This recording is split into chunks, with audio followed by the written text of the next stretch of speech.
আপু তুমি চলে আসছো? তুমি কি পাগল? তোমাকে না বলেছি বাহিরে আমাকে বোন বলে ডাকতে না?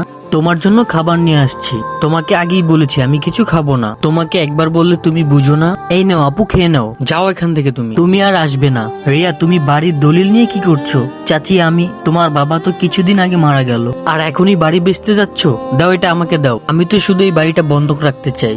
এই বাড়ি তোমাদের না, তোমার বাবা তার ভাইকে দিয়ে গেছে এই বাড়ি। তোমার বাবা যখন অসুস্থ ছিল তুমি কি একবারও দেখতে এসেছো? তোমার চোখ দিয়ে এক ফোঁটাও জল বের হয়নি। আমার বোনকে কিছু বলো না, খবরদার আমার বোনকে কিছু বলো না। একে আমাকে কখনো মেয়ে হিসেবে মেনেছে? ভালো সবকিছু আমার ভাইকে দিয়েছে। আপু কি হলো তোমার? রোগীর কিডনি ড্যামেজ হয়ে গিয়েছে। ডাক্তার এখন কি করব?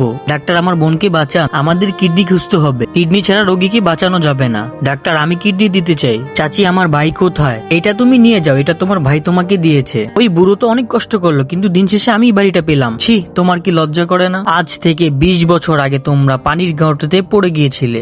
তখন তোমার ও তোমার ভাইকে অপারেশন করানোর প্রয়োজন ছিল, কিন্তু তোমার বাবার এত টাকা ছিল না, তাই তোমাকেই বেছে নিয়েছিল। তোমার বাবা তোমাকে অনেক ভালোবাসে, আর সেই কাহিনীর পর থেকে তোমার ভাই পাগল হয়ে যায়। বাবা বলেছিল তোর বোনকে তুই দেখে রাখিস। যাদের বড় ভাই আছে তারা ভিডিওটিতে কমেন্ট করে যাও।